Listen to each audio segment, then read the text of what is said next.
इस उपलब्धि के कारण आज हमारे यशस्वी प्रधानमंत्री देशव्यापी भारतीय जनता पार्टी के द्वारा मनाई जा रही है। एक ही जीवन काल में खबर यूपी के बलिया से है, जहां भारतीय जनता पार्टी के सांसद जगदंबिका पाल ने कहा है कि पश्चिम बंगाल में कोई अवैध रूप से रोहिंग्या, बांग्लादेशी और विदेशी वोटर बन गया है तो उसे चुन चुन के हम डिपोर्ट करेंगे और उनको बाहर निकालेंगे। मुख्यमंत्री ममता बनर्जी को रोहिंग्या और बांग्लादेशी के डिपोर्ट होने पर अपनी हार सुनिश्चित नजर आ रही है और इस वजह से ममता बनर्जी बौखलाहट में बयान दे रही हैं। पाल ने यूपी में एसआईआर की तारीख बढ़ाने और बांग्लादेश में कार्यवाही को लेकर केंद्र सरकार का बचाव किया है। इसके अलावा उन्होंने और क्या कुछ कहा, देखिए।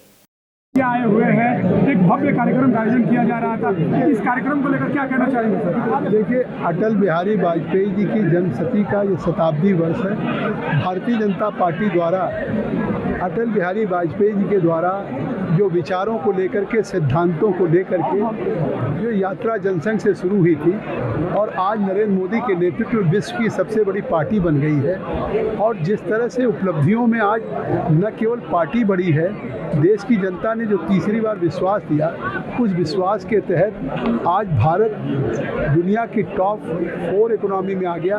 हमने जापान को पीछे कर दिया, टॉप 5 में इंग्लैंड को पीछे किया। तो इससे साफ है कि आज भारतीय जनता पार्टी जो श्यामा प्रसाद मुखर्जी जी, दीनदयाल उपाध्याय जी और अटल बिहारी वाजपेयी जी के उन सिद्धांतों पे, विचारों पे चल रही थी, आज उसका परिणाम ये है कि भारत दुनिया की सबसे तेज बढ़ती हुई अर्थव्यवस्था है। इसलिए हर विधानसभाओं में उनकी स्मृति में अटल सम्मेलन हो रहा है। आज बलिया विधानसभा का सम्मेलन था जिसमें मुझे पार्टी ने निर्देशित किया था। मुझे खुशी है कि यहाँ के विधायक, परिवहन मंत्री श्री दयाशंकर सिंह जी ने न केवल अटल जी के उन स्मृतियों को याद करते हुए ये कहा कि हम लोग उन्हीं के सिद्धांतों के कार्यकर्ता हैं और आज अपनी सरकार की उपलब्धियों की बात कही और खुद बलिया के लिए जो उनका पिछले 4 वर्षों का रिपोर्ट कार्ड है उन्होंने विस्तार से प्रस्तुत किया और ये कहा कि ये चीज़ें आएंगी, चाहे वो मेडिकल कॉलेज हो, जिला अस्पताल में क्रिटिकल केयर सेंटर हो, इंजीनियरिंग कॉलेज हो, स्पोर्ट्स कॉलेज हो या इस तरीके से बाईपास हो, किसी हाईवेज की बात हो रही हो या इलेक्ट्रिक बसों की बात हो रही हो या जिस तरह से गाजियाबाद में, नोएडा में 2 राज्यों में इंटरनेशनल या इंटर स्टेट बस स्टेशन बन रहा है, ऐसा बैरिया में यूपी, बिहार, झारखंड और छत्तीसगढ़ उसका एक इंटर स्टेट बस स्टेशन बनने जा रहा है, ISBT जैसे दिल्ली में।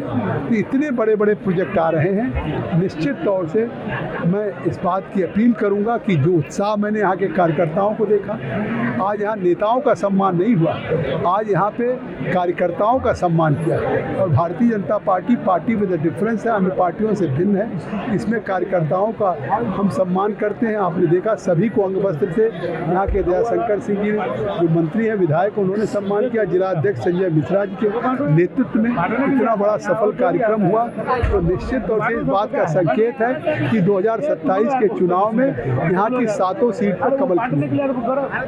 देखा है कि ममता बनर्जी ने 54 लाख नाम जो है काटे जाने को लेकर कहा है कि AI की मदद से सभी नाम काटे गए हैं। यह चुनाव प्रक्रिया के लिए चिंता का विषय है। ममता बनर्जी का ये ममता बनर्जी की बौखलाहट है। भारत के गृह मंत्री अमित शाह जी ने साफ कह दिया है कि जो SIR हो रहा है वो हम केवल वोटर लिस्ट को शुद्ध करने के लिए, भारत के एक एक नागरिक किसी जात संप्रदाय के हों उनका वैलिड वोटर बनाने का है। लेकिन अगर कोई अवैध रूप से रोहिंग्या, बांग्लादेशी, विदेशी अगर वोटर बन गया है उसको चुन चुन करके हम उसको डिपोर्ट करेंगे, निकालेंगे। तो आज उनको लग रहा कि इतनी बड़ी संख्या में जो बांग्लादेश से रोहिंग्या, बांग्लादेशी आए थे उनको जब डिपोर्ट हो जाएंगे, जिसको कल गृह मंत्री अमित शाह जी ने स्पष्ट कहा है, तो वो डिपोर्ट होंगे। तो अब उनको लगता कि अगर ये रोहिंग्या, बांग्लादेशी या अवैध वोटर जो थे से अब उनको अपनी हार सुनिश्चित नजर आ रही, इसलिए ममता बनर्जी का बयान बौखलाहट का बयान। जिस तरीके से देखा है कि बंगाल में बांग्लादेश में जिस तरीके से हिंदुओं की लगातार हत्या हो रही है और उनके ऊपर अत्याचार हो रही है, भारत सरकार लाख इस प्रयास करी थी। भारत के विदेश मंत्री बांग्लादेश गए हैं, इससे बड़ी कार्रवाई नहीं हो सकती। बांग्लादेश वादा कर रहा है कि हम वहाँ के अल्पसंख्यकों को सुरक्षित करेंगे। भारत ने वहाँ के हाई कमिश्नर को बुला के कहा है और निश्चित तौर से इस मामले पे बांग्लादेश को कार्रवाई करनी है। यूपी में ड्राफ्ट वोटर लिस्ट को लेकर तारीख बढ़ाने को लेकर कहा है कि चुनाव का मतदान और प्रतिशत रिजल्ट देरी से आने को लेकर आशंका जताई है और उन्होंने कहा कि आशंका ड्राफ्ट वोटर लिस्ट की तारीख बढ़ाने पर उन्होंने चिंता जाहिर किया है। इसको क्यों किया? 2027 में चुनाव है, अगर SIR की डेट बढ़ रही है, SIR में आपत्ति मांगी जा रही, तो इसका मतलब किसी का नाम अगर कहीं कट गया तो उसको अवसर न दिया जाए कि वो अपना नाम जुड़वा सके। अगर किसी का नाम कोई वोटर नहीं रह गया, डेथ हो गई और उसका नाम आ गया है तो वो डिलीट न किया जाए, या कोई ट्रांसफ़र हो गया तो उसका नाम एक जगह से दूसरी जगह नहीं भेजा जाएगा। तो इस तरीके से अगर एक पहली और SIR पहली बार नहीं हो रहा, कि क्यों उठा रहे हैं? आपने देखा गृह मंत्री अमित शाह जी का लोकसभा में बयान था, ये जवाहरलाल नेहरू के ज़माने में भी 3 बार हुआ, इंदिरा गांधी के भी ज़माने में हुआ, अटल जी के ज़माने में हुआ और आज अब नरेंद्र मोदी जी के ज़माने में हो रहा। 2005 के बाद 20 वर्षों के बाद ये पहली बार हो रहा। तो इसलिए हो रहा कि वोटर लिस्ट को शुद्ध किया जाए।